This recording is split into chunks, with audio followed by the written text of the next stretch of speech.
Welcome back to this morning's edition of the Talk Shop in Studio 255. I'm Eric Henderson, and my guest this morning, Patty Butler. She's spent more than 28 years working to help dementia patients and their families, and her successes include working with a team to open Wyoming's first special care unit for the care and treatment of Alzheimer's disease in the state of Wyoming. She also taught future medical professionals how to understand the human cost of the condition, Alzheimer's. And her book today, Traveling on the River of Dementia. Patricia Butler, good morning. Good morning. Good morning. Wonderful to have you in Studio 255 here at the Laramie Plains Civic Center.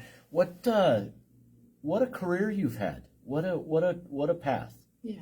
What a wonderful path. And you know, as you did your 28 years as a professional, educating other professionals in Alzheimer in the state of Wyoming, what memories do you have that were really perhaps the most important in the development of your experiences that you've incorporated into part of traveling on the river of dementia?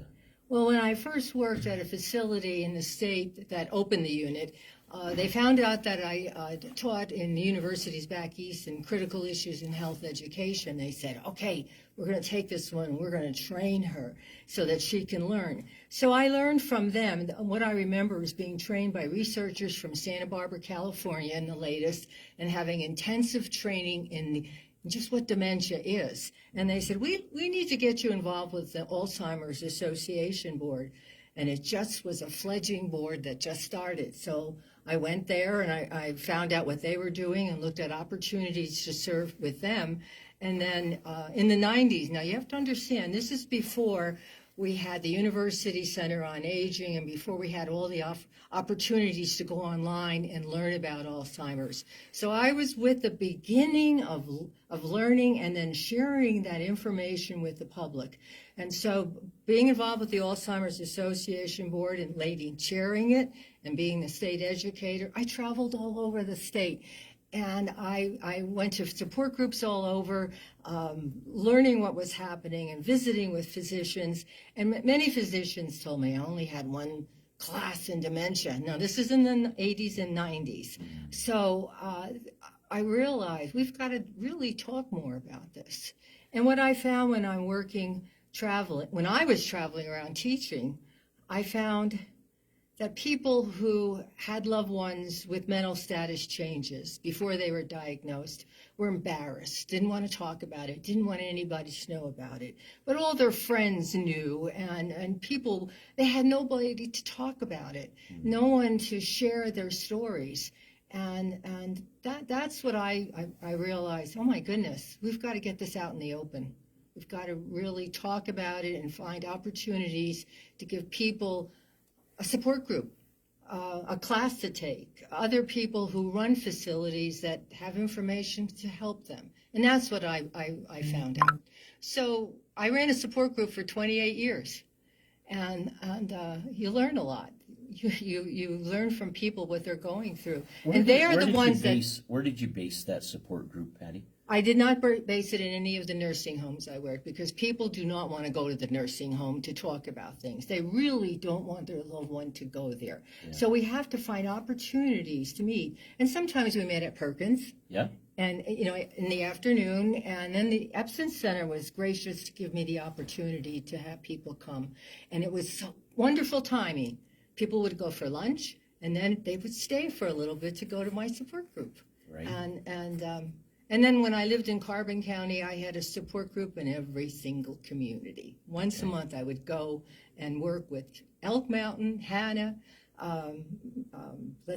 two in Rollins, Saratoga, Encampment, Baggs and Dixon. Each had, separate times that I would go because people wanted the opportunity to talk about it and didn't want their neighbors to know what they were dealing with. So a lot of confidentiality was important.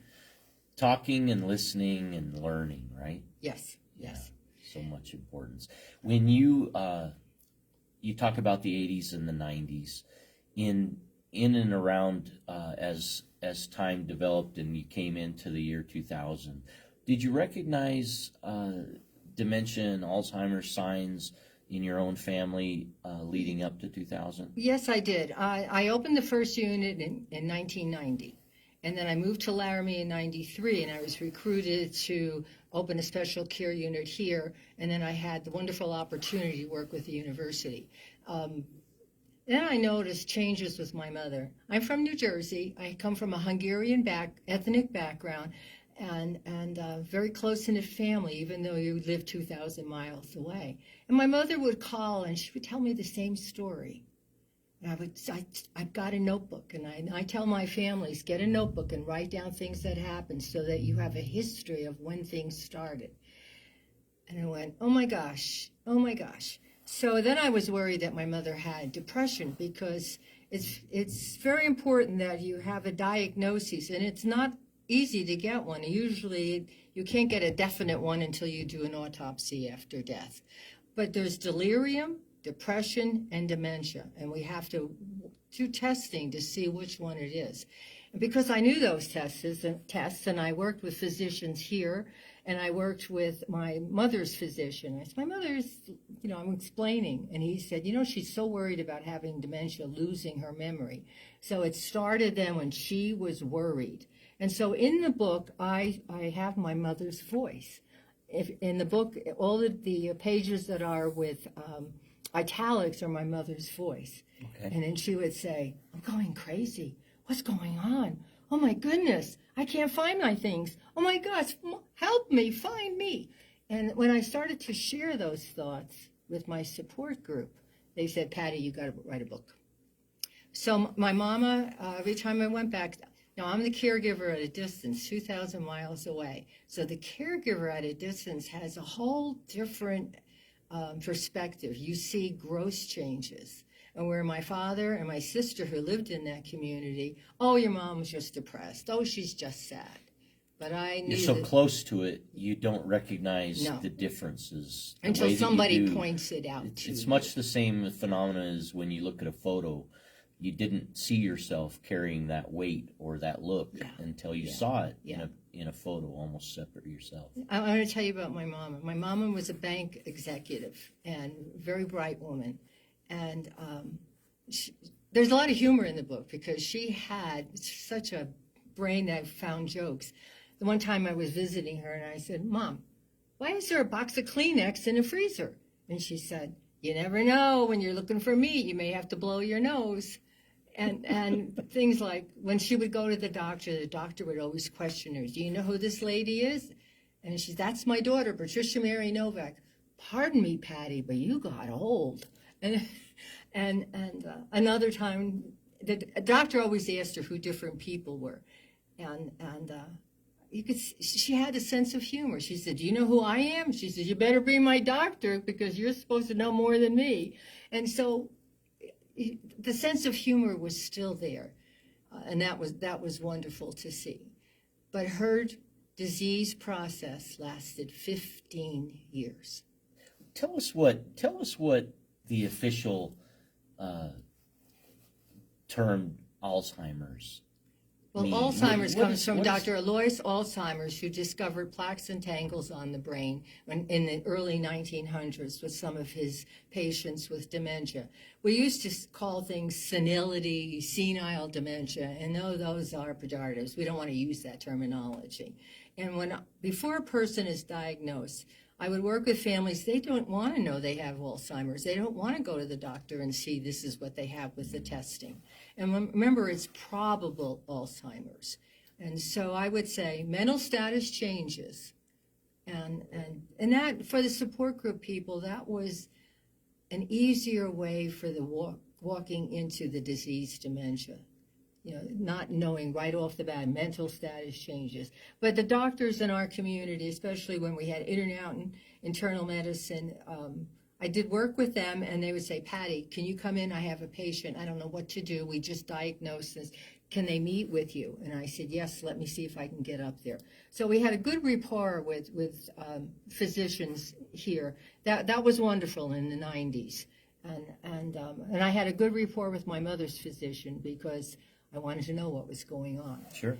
And it's important And I would tell the families for working with dementia in the early stages, if you haven't done a power of attorney for health care, you better start that documentation while the person is still alert and oriented to sign. Sure. So as Alzheimer's develops, what are some of the earliest signs that indicate that possibility? well, as we age, we all we walk into a room and go, what the heck did I come in here for? And that happens. Or else you're talking to somebody in a group and someone says, who's that woman we were just talking to? I can't think of her name. And that happens. But there's more of it. I think we're all concerned about losing our cookies. But I tell young people when I taught them, I said, I'm not smarter than you, but I know more than you do. There's more things because of my age stored up there. And I don't have a computer up there. I have a filing cabinet. And my filing system may be difficult to go through to find something. So give older people a chance to get that information back. It takes them a little longer. That's normal. But when you start seeing keys in the freezer, my mother's Kleenex in the freezer, that was a sign. Other signs were, I'm going to use my mother's example. Great cook. She would have Cool Whip, and she would make Hungarian goulash or chicken paprikash with sour cream and put Cool Whip in it because it's white and in a container. And then she would heat leftovers in the oven in the plastic container. These were, most of us know better than to do that, but there were just little things that she would do that were indicative of something's going on here. And getting lost. My mother didn't drive, but getting lost, we lived on a college campus in New Jersey, and we were so afraid she was going to walk out the door and go on campus, and we couldn't find her. And getting lost is hard. Getting in the car and not knowing where you're going. Discomfort. In early 2000s, you found yourself traveling the river of dementia when your mother developed Alzheimer's. And along the way, you talk about recording thoughts, conversations, and experience. Now, that's the soul of traveling on the river of dementia, your authored book. Thank you. Right? I journal. I'm a writer. I write things down so I can remember things. I've always done that. I'm not auditory learning. I like to write it down. So I'd be visiting my mother. My mother would be calling. I went, holy crow, I better write this down. So I bought a little notebook, and a small one. I kept it by the phone, and every time she talked, I would write things down. Now, she lived in New Jersey, and eventually they moved to South Carolina where my sister lived. We thought about moving them here, but at this altitude they couldn't live. It was impossible to move here. So when I would visit in their home, she would say all these expressions. I've got to write it down. So if I didn't have a notebook, I wrote on my hand. And when she went into assisted living, I'd go into the ladies' room and pull down the paper towel, and I better write this down. And that's what I did. And I have the ability to write down what people say and to remember that. It's a good memory unit I have. And so that's what I would do. But can you imagine writing on your hand, on your arm? Because I got to remember that she said this, little thoughts. What are you doing? What are you doing writing on your hand? I said, I've got to remember this. This is awesome. And it's in the book. Yeah. So one of the passages that I was able to read, and it was called Hiding. It was called Hiding on, I think it was page 32 in your book. And if you're like me listening in the audience, this passage is, I'm curious about the journaling that came to be represented in Hiding, that particular page. If you don't mind, would you share that with our audience? All right. Can I read it to you? Yes, please. All right. This is Hiding. Now, I'm my mother's voice. It's missing. I can't find it. I put it right there, and now it's gone. Did you take it and hide it from me? How could you do that to me?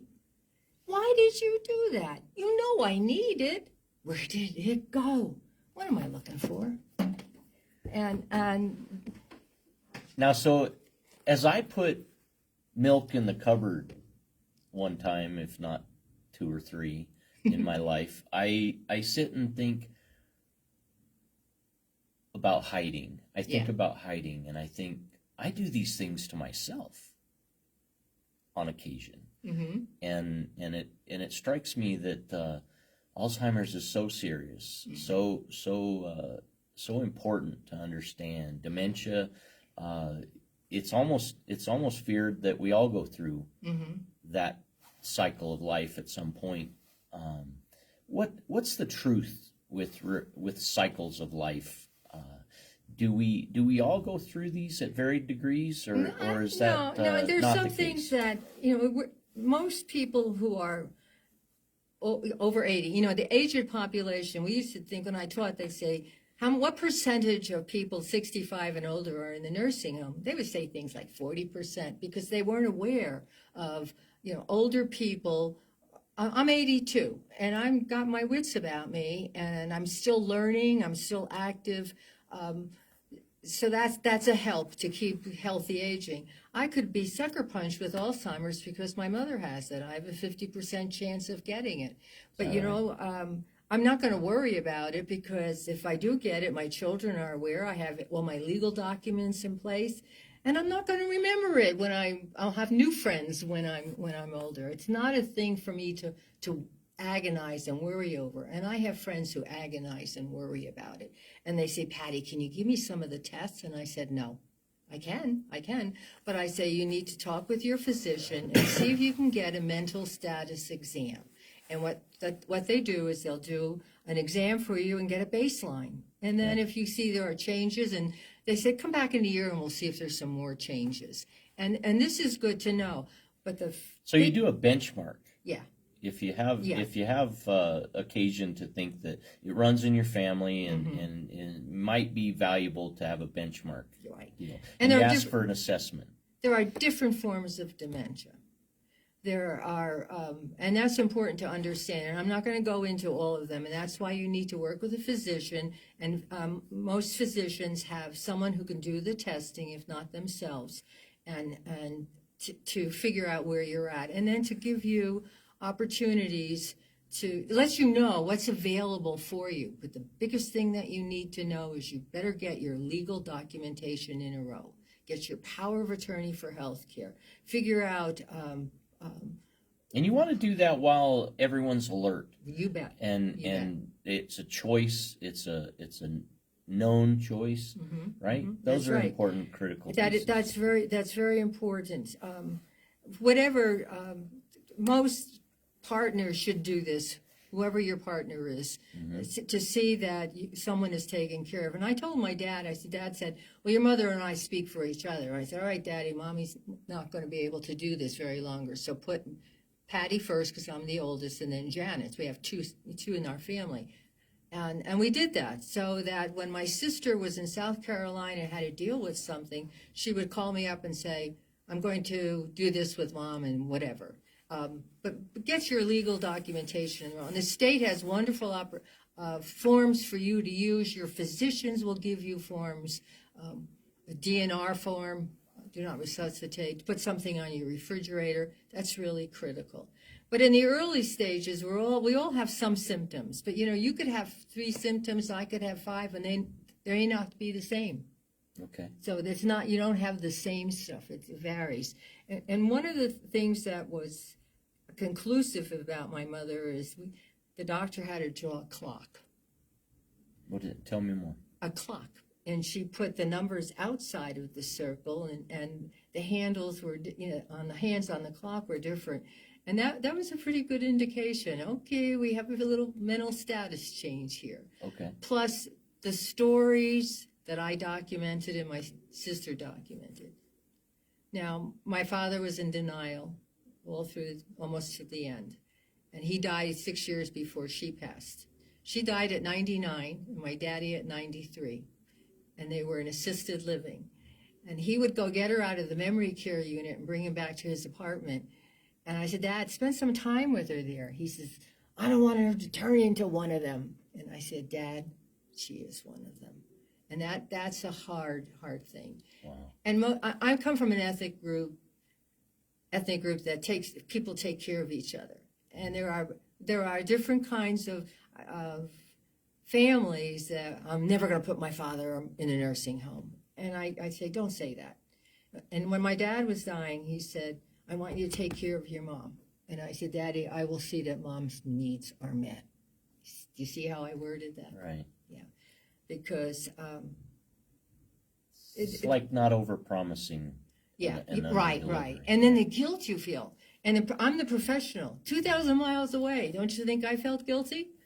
You know, somebody said, well, why didn't you move there? I said, well, because my husband had cancer and I had to take care of him.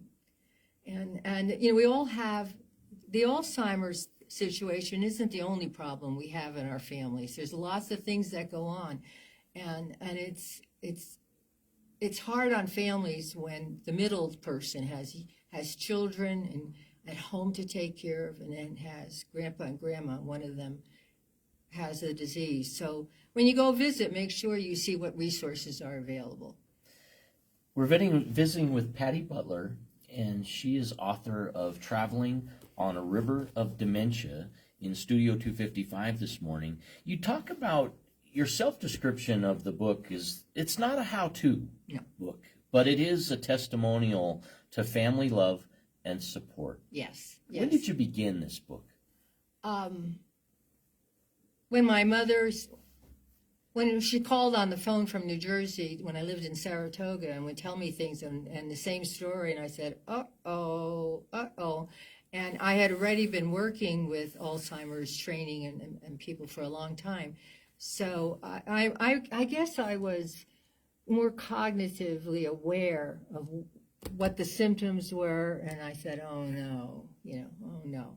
And my husband said, I said, why me? He said, why not you? You've got the expertise. You can, write stuff down. So when I wrote things down, I like to write things down. And it's how I get it out of me so it doesn't eat me up inside. And that's important when you're dealing with dementia. In my support group, when you become a member, you got a damn it doll. Tell me more. It's a doll with no figure. It's just a stuffed animal, a doll that I would make with funny hair and 2 dots for eyes. And so when you're dealing with a lot of pain and anguish, you don't know what to do, you take that doll and you go bang, bang, bang and say, damn it. Yeah, okay. And so I gave them something to use, a release, to get it out. Yeah. So this is what I did and what I did with my family. And my expertise shows in some of the writings of what we did and what worked and what didn't work. And one of the big things that families have trouble with is orienting their loved one to reality.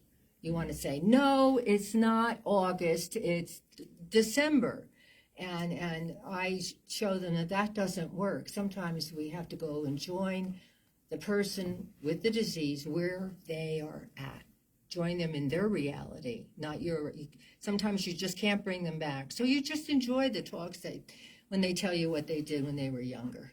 And so you don't orient to reality, you do reminiscence therapy.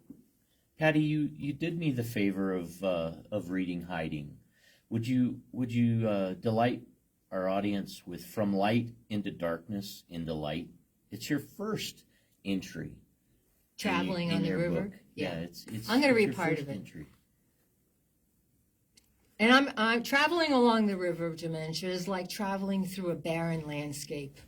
We go from light to darkness. In the beginning, God created light out of darkness, out of the dark void. This disease is the opposite. We start out in the full blazing light of knowledge, of joy, of illumination. It's as if the light of reality dims and the person goes into the darkness of loss. The mind's memory fades and grays until the light goes out. And I'll leave it at that part. And that's really what Traveling on the River is all about. And if you look at the picture on the book, it shows a little eddy over there, but there's rocks and boulders and rivers, and that's what the person is going on. And sometimes they'll go into a spot where there's a little calm water, and you can visit and be there, and you go, wow, it's not so bad. And then, boom, it changes. So, what are some of the resources available for people who might be recognizing some of these things might have concerns about Alzheimer's and dementia entering their family's story. Well, we're lucky we have a support group here, and they meet at Perkins on a Thursday afternoon at 3 o'clock. We also have the Wyoming Center on Aging, and that's Catherine Carrico and Christine McKibben. Both are involved with that, and they have wonderful information and professional help and resources to help you. And then if you have a computer, just go online to the Alzheimer's Association. In the beginning, I had handouts. I mean, every time we had a support group, I would come out with paper. You know, I'm a reader, so it's important that you know some of these things. But how to communicate with somebody? How do you set up a power of attorney? How do you I had a form set up where if you had to get a sitter, you had to get your hair done, or you had to go with coffee hour with the guys, and you wanted someone to be with your loved one for 2 hours, I had a form set up. The name or how you can reach me, my phone number, the Poison Control Center, the doctor, people you can contact. So you felt more comfortable leaving your loved one because it's like a babysitter. Right. And so those are things that you get by contacting the Alzheimer's Association. When do you take the keys away from somebody? That's a whole new ball game. And I worked with Dr. Gary Poteet at Snowy Range Vision, who came to my support group and talked with the people about the reaction time tests he does and what he does to evaluate. And those are the things you will learn by checking with the Alzheimer's Association on board, going to support group meetings, and calling the Wyoming Center on Aging to get their resources. We're lucky that we live in this community that has all this. And there's a state Alzheimer's Association board, too. And they recently had their memory walk in September. And great turnout. And it's great to see young people involved. The university people had fraternities. This community is very much involved with it. And when I was working, I did roll call with the police department to say when somebody reports a woman shoplifting, it may be this person is going, oh, nice, and may have mental status changes. Or when you have a man urinating in public, it may not be because he's trying to expose himself. He grew up on a ranch and he had to move into town to be near his family, and when you got to go, you got to go. So allowing the people who are involved with this to know to be gentle and careful with elderly people who are caught doing something they shouldn't. Right. You completed traveling on the River of Dementia some time ago. 10 years ago. What's been the impact that you've heard from folks who have enjoyed your book or traveled through your book and related it to their own lives? Well, yeah, thank you. When I did meet the authors at the Senior Center, I had members of my support group. And I ran a support group until 7 years ago when I had to have some surgery done. Brain surgery. The brain works, the vision's kind of crummy. But they came, and we hadn't been together for 7 years. And I wrote about and read Ode to a Support Group. How important it is that you don't take this alone, that you share with somebody because you can't carry the burden. And afterwards, when they got the book, they said, holy mackerel, this is how my husband was feeling. This is what you wrote, just what he was feeling, and with the man with the disease. And I couldn't have, and it's really nice to go to Perkins restaurant and somebody goes over, Patty Butler, let me tell you what this woman did for me. And helping this one woman keep her father out of a nursing home, finding services to keep him independent for as long as possible. Right. And learning about that. So I still get that. And let me tell you, that's a wonderful feeling. I worked with clergy saying, if you find somebody, report, call me, anybody in the community. It was kind of like my mission.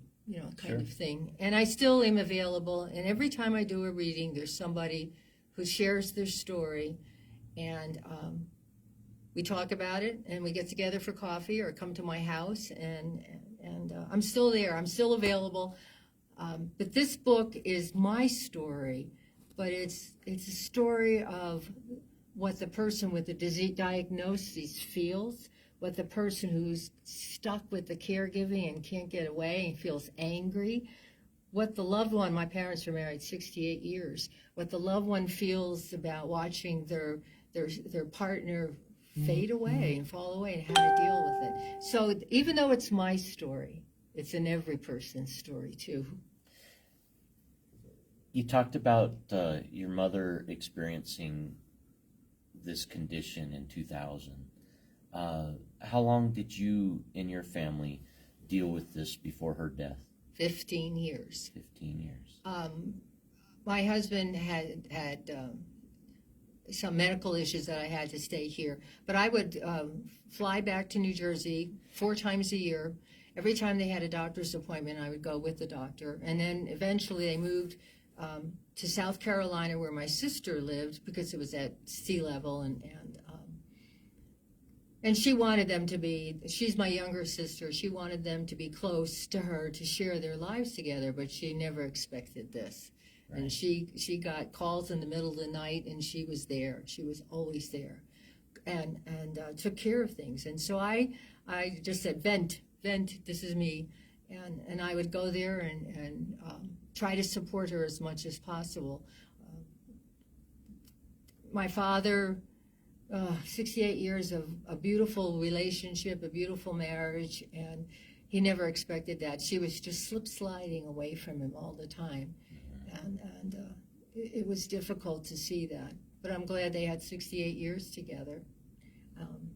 So the back and forth, 4 times a year, visiting the doctor, being supportive to my sister and my father. And after my dad passed, my mother lived 6 more years, and she was then in a nursing home.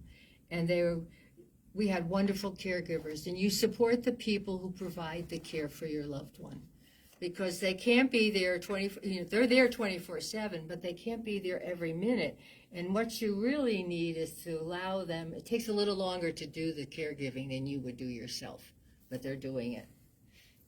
You talk on the back jacket of Traveling on the River of Dementia about your father's love and kindness on the journey for your mother. Mm-hmm. How powerful of an influence is that love and kindness within a family? I never saw him getting angry, and I'm sure he did, because they would be in the car and he would have the child-proof locks and lock all the doors. And she goes, "John, there's a bug in the car. Just open the window." And he'd open the window, and she'd take her $3,850 hearing aid and throw it out the window. And they're on an interstate, so he knew he couldn't stop. She also threw her diamond ring out the window because something was on her hand, and he was driving, and he stopped for that, and he couldn't find it. So what he did is, instead of her lovely big diamond ring, he went to Walmart and got a glass ring and put that on her finger so she would still feel that she was married. Right. And I know he was hurt, but he just wanted her to feel. I mean, that's the kind of love. And when he started to talk about my parents traveled all over the world, and when we were growing up, we traveled all over the United States. And my mother we had AAA triptychs, and my mother was the co-pilot. So that's why the traveling is an important component of my parents' life. And the things that he would just talk about, all the places they had gone to remember. He finally got to talk about the things that they did when they were younger, and she would remember some of those things.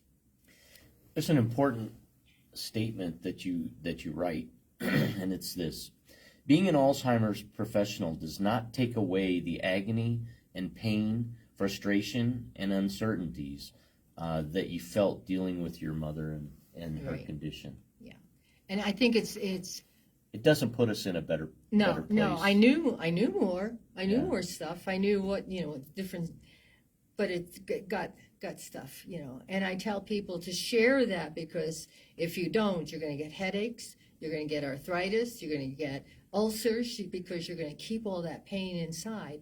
And I was a counselor, so I knew enough to share all that stuff with. And that's why my support group helped me as much as I know I helped them. Yeah. So even if you're a professional, it's a tough road.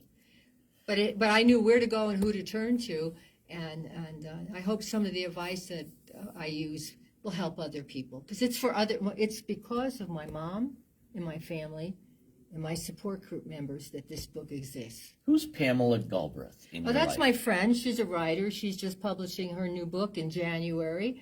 And she has, we're very close, and I asked her to read the initial copy of the book and comment on it. And she helped me understand it and encouraged me to get it published. She encapsulates her observations, and here's what she had to say. This work is as much an extended poem in praise of family, life, and familial love as it is an examination of dementia. The beauty and truth are juxtaposed powerfully. Butler prepares this authentically for our own journey.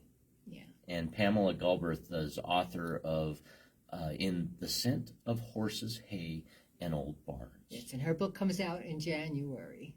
And along her path, have you reciprocated in review of her authored work? Some of her work, yeah. She's a great historical writer, and her book is going to be published by the university. And Pam she writes her musings and sends them out every month. And she's a marvelous writer, and she's encouraged me. And I encourage everyone to read her stuff. And she's a gentle soul and a kind, loving, caring person. If interested, you have 209 chapters, if you will, Or pages. Yeah. of your work traveling on the river of dementia. Are there different days where different passages rise and present themselves as really valuable to you yourself? Every time I do a Meet the Authors or do a talk with you, for example, it brings it all back, because I go back and I say, what should I remember? What should I, what will come up? And I relive it. And it's not painful, but reliving it is like bringing it back and then processing it all over again. And when I came here, I said, okay, Mom and Dad, this is for you. This is for you. And I live this to help others with it. And you're right, there's the agony and reliving it. But it's also, while I was doing support groups, and when I was doing this, my husband was dying of cancer. So dealing with my husband's cancer helped my support group people and my family. And all those things that happened with the support group helped me, So none of us is as smart as all of us together. I love that. You are so positive in your approach to a really dark place for so many in life, and may your knowledge and wisdom give light to many more. How does someone get hold of a copy of your book best? Well, it's on Amazon, but I have a pile of books at my house, so it's get a hold of you. Get it from me, because I don't make money on Amazon. Right. I have the books at my home. Can I give out my phone number? Please do what you my feel phone number is comfortable 307-760-4527. 760-4527. And I take Venmo. I have the book, and that's including tax, because I had to get a license from the Department of Revenue to collect sales tax. Right. Now, your authored email is Patricia M. Butler, author, @yahoo.com. Yes, and you can do that too. You can do that also. But I have the book, and I have someone coming over this afternoon to pick up 2 more copies. She bought 2 copies, and she said, I need 2 more. I said, okay. And so I'm available to do this. And I'm available to speak to different groups. My final question really this morning is about the mental state of our country. So much mental health Yes, as a topic of conversation. What's your perspective on the mental state of America? Maybe it's separate Alzheimer's, maybe it's parallel, maybe it's intertwined completely. What would you say? I think what's happening is we're feeling like we're losing control of who we are and who we were.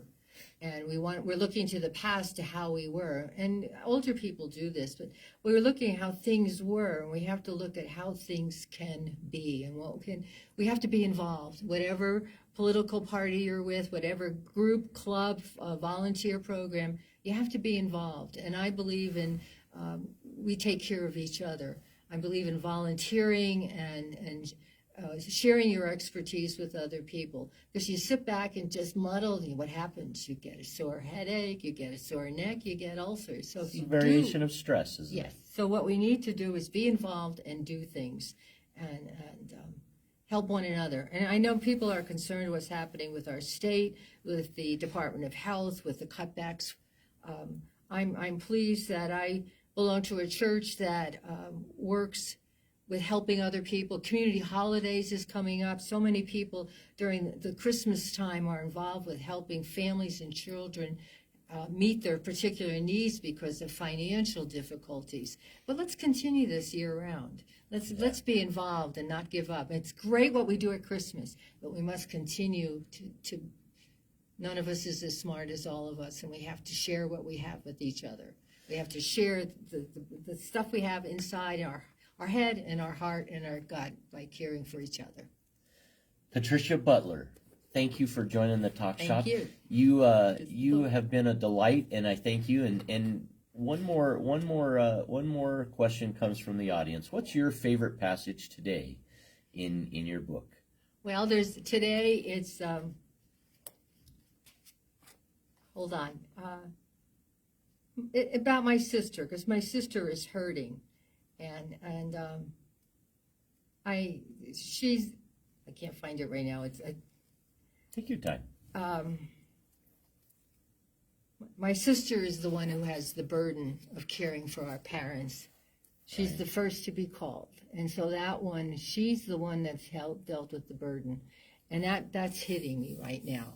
That because now she's dealing with her own burdens. We always have things going on in our life, and then the dementia comes in as a sucker punch in our lives. And when I wrote that, I said, who can depend on me? I'm not there. My dad and sister have the burden, but I'm not there, but I care. And I have to remember that. I care, and I do what I can at a distance. And so that today is there for me. Patricia Butler, I thank you personally for your time, your talent, and your treasure in all this topic, and your family and your friends and your community. Thank you for that. Thank you it takes a village to raise a child, and there's no question you are a leader of a village. Thank you. Thank you. Thank you.